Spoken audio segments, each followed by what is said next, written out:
Good morning, everybody. Happy Wednesday. I am Morning. here with Kim from Fresh Impact Social Media, a social media guru, who is going to teach us today about LinkedIn. I'm very interested in this, Kim, I have to tell you. So welcome to our monthly live. Awesome. Awesome. Thanks for having me. And I am super excited because I 100% think that everybody should be on LinkedIn. Almost everybody. Like it's just such we're living in a trust recession. Like people are not trusting us on social media, but LinkedIn is a place where you can show up and people can trust. It's just like the platform itself automatically necessitates trust a little bit more than some of the other platforms, especially with all the AI and everything taking off. So I think that LinkedIn offers the interior designers the perfect opportunity to showcase themselves as industry experts and leaders. A lot of times when people think of LinkedIn, it's just like, oh, I don't need to look for a job. Well, it's so much more than that. This is where the industry leaders, this is where people they go there to learn and educate themselves. And so as a designer, you have a perfect opportunity to show up in front of the people that you want to help serve and have as clients. LinkedIn is one of the places from the beginning when we first met, you've been saying LinkedIn is a hotspot for interior designers. Right. And it's something I normally tell them if they're a commercial designer or have a commercial side to their business. I'll often say, let's get you onto LinkedIn, optimize your profile, let's do an outreach, start connecting with people. But you're finding it's good for residential interior designers as well. Right, because the residential homeowners are probably in a profession where they're on LinkedIn. And so they are there naturally using it for their job, their career, learning about their industry. And so when you show up professional and as sharing what your expertise is, you're going to be top of mind when it is time for them to hire a designer. And a lot of designers are trying to reach those C-level executives, CIOs, CEOs, CFOs, right? People who make a lot of money, often in a double income family, or Right. even not, but they make the salary that would be more likely that they would hire an interior designer. And they're sitting on LinkedIn, not necessarily Facebook. Correct. Right. They may scroll Facebook for family, kind of fun, things like that. But when they're in that mentality of professionalism and even purchasing, they're going to be more on that LinkedIn. You're in that business mindset. And a lot of the designers that will come into club, I'll say, well, who's your ideal client? They're busy professionals. Well, where are busy professionals? Busy professionals are on LinkedIn. And so one of the first things we always want to do is we want to make sure that LinkedIn is our professional business card. So what we show up and how it's optimized can make the difference between getting a client and not a client. And so when you're optimized, the perfect opportunity for designers especially is the banner. You could use a project photo. Make sure it's crisp and clean. It's not pixelated. Make sure that it represents the type of work that you want to do. If you are a designer that does high-end luxury homes with chandeliers and all that, don't share a modern farmhouse country kitchen. So make sure that the image represents, because that visually can really tell a lot. And then making sure your contact information is up to date. There's so many people when we optimize their LinkedIn, it's like, how are they going to get a hold of you? So making sure that contact information. Although sometimes it's annoying when they get a hold of you, because Right. I get my contact information is good, and I keep getting LinkedIn, we have a job for you. I'm like, I'm not in the market for a job. Right. So thank you. Yes, I know. You got to take that good and that bad. Good and the bad. Yeah. Yes. Make sure your profile photo is professional, not with your kids, not with your dog, anything else. A professional headshot showing that you're, a friendly, confident photo really does do wonders. And then a lot of times we'll see where people will have the headline and they'll say interior designer or owner of XYZ interior design. We really want that headline to be more SEO search friendly. And so what you could do is tell your story just a little bit, like helping busy professionals design functional and beautiful homes that live in Omaha, Nebraska. So I'm putting in my keyword, my location. I'm telling exactly what I'm going to do.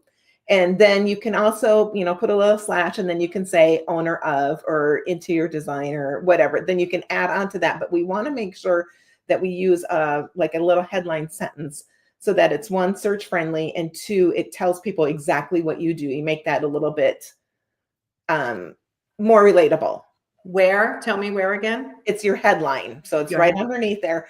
A lot of times we'll see it in other businesses. They'll say CEO of Fresh Impact. Well, there is not a person that is going to search CEO of Fresh Impact, Right? but they may search for social media management. And so that's why I want to make sure that I want that in my keywords.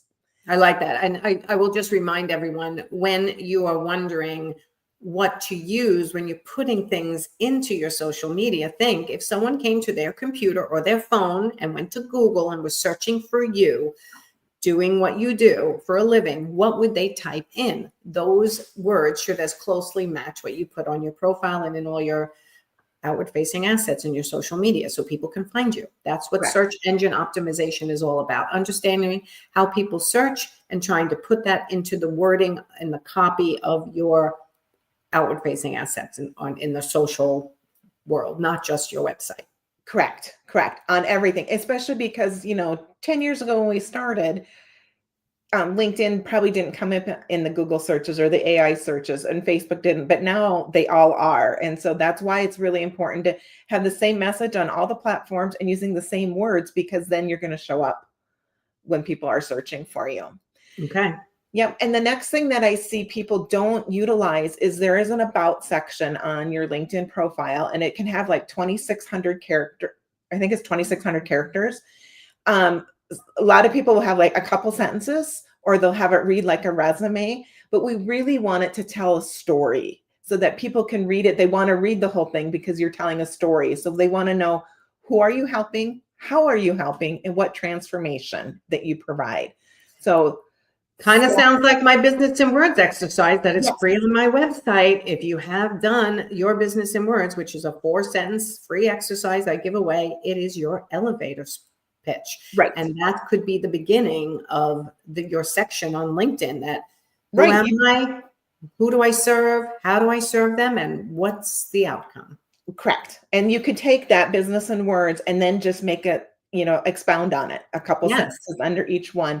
And then at the end of it, make sure that you have a call to action. Tell them what you want them to do. Do you want them to email you? Do you want them to DM you? Do you want them to visit your website to see your projects? So making sure that you give people something to do. Yes. And there's one other section that people often miss, and it's called a featured section that you have to enable on your LinkedIn. But it's great if you're blogging, you can put your blog there. If you are if you're interviewed on a YouTube, our lives, I will put there as the featured. If you're quoted in a magazine, anything that provides some credibility and gives people an extra resource to get to know you, you want to use that featured section. I love it. Okay. So that talks about optimization. And then the next question I get asked a lot is, well, what do I post? So 3 quick things to post is that you could post project-based content, so things that your projects are doing.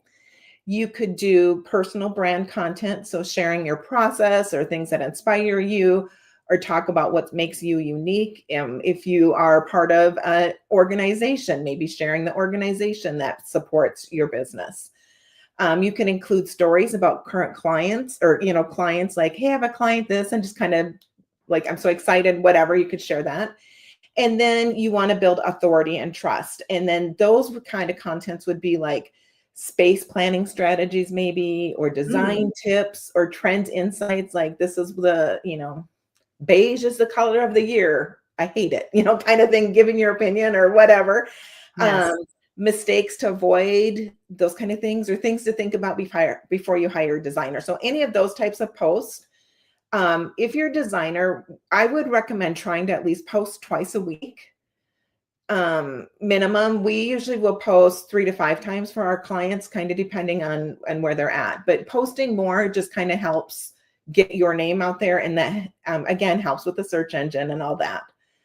But to really make LinkedIn successful, we want to go beyond the posting. We want to grow our network, and we want to engage which is, again, a question we get asked a lot of. So if you're a designer, who would you want to be in your network? So think of it as just, instead of going to a networking event, we're going networking online.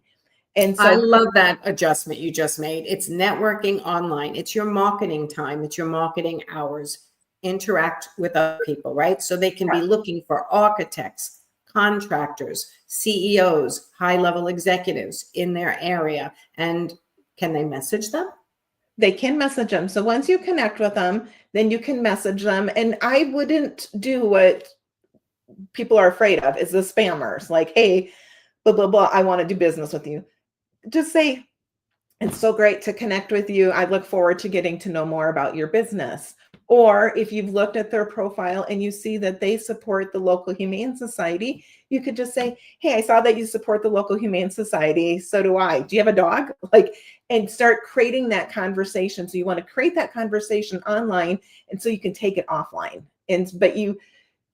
We don't like, none of us would like to go on a blind date where you don't know whatever, you got that anticipation. And think about it as like, you're kind of blind dating these people. So build that relationship in a genuine way, like ask questions about their business, or if you want, but that first initial would be more of like, hi, Nancy, my name is Kim, and keep it pretty simple. And then kind of, you can develop that relationship through that from there. When someone first wants to connect with someone on LinkedIn, sometimes when people are connecting with me, they'll send a message with the connection. Sometimes they won't. Would you recommend a designer send a message along with the connection request? If they don't have that higher level, they're not paying for Sales Navigator, which helps them inbox people who aren't even friends with them or not connected with them. Do you recommend sending an initial message? Hi, I'm an interior designer. Just want to connect with you. We're in the same field, like something like that. They could do that. Yep, definitely. Or they can say, hey, I see that we have mutual connections. I would like to connect with you too. Or I'm trying to expand my, my colleague support or whatever. So yes, definitely. I believe, unless I changed it, you're only allowed 10 of those a day. And so I'm making sure that you use them wisely. And a lot depends on where you're at. So if you only have 200 connections on LinkedIn, I would recommend trying to get up to at least the 500 number, because then it just says 500 connections and nobody knows after that.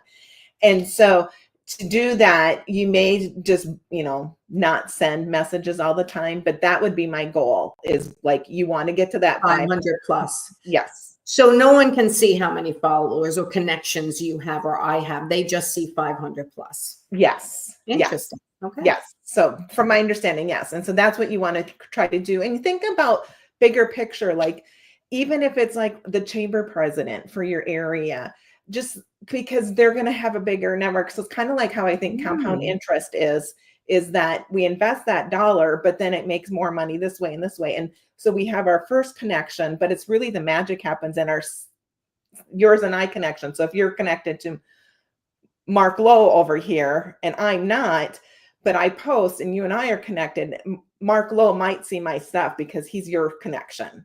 Okay, so I'm going to translate that for people. You want to connect with people or also have your ideal client correct as their focus, because once you connect with them and they have ideal clients that are the same as yours, your posts will be fed to more people that are connected to them. Or what happens a lot when I'm on it is that I'm friends with Brian and he comments to Sue is reading a book. It just happened last night. Sue had a really thing. I wasn't connected with Sue, but Brian commented, so I saw it.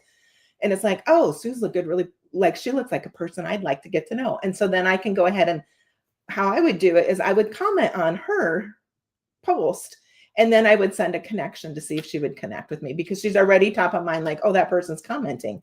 They're not wanting something from me. They're giving first. Yes. And this is the perfect time to say, don't be afraid to connect with other designers as well. And I'm connected to other coaches. It's just that is what you use these platforms for, and they are free. So take advantage of your marketing time. And if you're not getting out from behind your computer, get on LinkedIn and start understanding how powerful this can be. Correct. But really the power is you can post, but if you really wanted to make it work, you need to comment. And so I would set 10 minutes a day aside. This is your tip. and then 5 minutes, comment on at least 3 posts. And you don't want to just say, great tip. You want to say, that's, I love how you did this, or something. Make it like 3 to 5. Oh, I'm going to try to implement this week, like something that's more engaging. Right. And then 5 minutes to reply to comments or send connection messages. So it's 10 minutes a day, just doing, those 2 things, and see how LinkedIn doesn't grow for you. Love it. Love it. Okay. Did we miss anything? Nope. Just remember, post with purpose. And yes. And also you can recommend and tag people in so if we were to share this video on LinkedIn, you can tag me and then it would show. So then it would get even broader reach. So if you are collaborating, or if you are at a 1 million cups event or a networking event, and you take pictures with people or whatever, tag the people. And even if you didn't take a picture with that person, you could say, it was so nice to see Mary Smith at 1 million cups, and just tag her, because then she's going to see that. And that is a beautiful. Feeds the beast. Okay. It does. Yes. Okay. All right. And one of the things we're doing is we're streaming live onto LinkedIn right now too. But now if we go in after the fact and you comment on the one that's on mine and I comment on the one that's on yours, it just spreads it wider. Right. Or if I go in and it would be smart for me to go in and share it on my feed and comment on it. So yes. Okay. Yep. And we do have a LinkedIn quick guide that's on our website. So if people want that, it's free. It's just FreshImpactLLC.com, and go to our freebie vault, and there's a LinkedIn guide that quick tips. So above your head, we have FreshImpactSocialMedia.com. Do we need to change that? Nope. They both work, but Fresh Impact LLC seems to be a little easier to put in there. Yeah, okay. That's all. Okay, good. All right, everyone, go over to FreshImpactLLC.com, or what's above Kim's head, FreshImpactSocialMedia.com, and look for the free LinkedIn. What are you calling it? It's a LinkedIn quick tips. Yep. LinkedIn quick tips to make sure that you're taking advantage of the professionals that are on LinkedIn who may not be on Facebook or Instagram, or they're not using it for that purpose. So if you're looking for those professionals that almost everyone says, I want to work with high-end professionals who have the money to pay me, right? Yep. Let's and try. There's not many designers on LinkedIn, so you have a chance to shine out and stand out before other people are using that. That's amazing. Okay. All right, everyone. If you missed the tips right from the beginning, please go over to my YouTube channel and you can watch all of Kim's tips from every month that she comes live. And we have different playlists for different topics. So you can always go and rewatch. And of course, it's in my Facebook group, the Interior Design Business Forum, as well. So if you are an interior designer, you can go there. But most importantly, head over to Fresh Impact Social Media. Check out what Kim has to offer. My favorite thing, besides complete managed services for your social media, and you do everything, is I call it still the Get It Done Club. But I kind of went back to Get It Done Club. Oh, you did? Okay. Chatty wanted me to rename it, but it's like, you know what? It's the Get It Done Club. Yeah, no, Chatty's not always right. The Get It Done Club, to me, says it all. You go and you get your social media done with the help of a coach who's sitting there. Everyone's exchanging ideas and getting it done. So that's why I think it's the perfect name. So, all right, head over to FreshImpactSocialMedia.com and check out everything Kim has to offer you who are struggling with your social media or your marketing. Okay. Thank you. Thank you so much. All right. Talk to you guys soon. Bye, everyone. Thank you, Kim. Yeah. Bye-bye.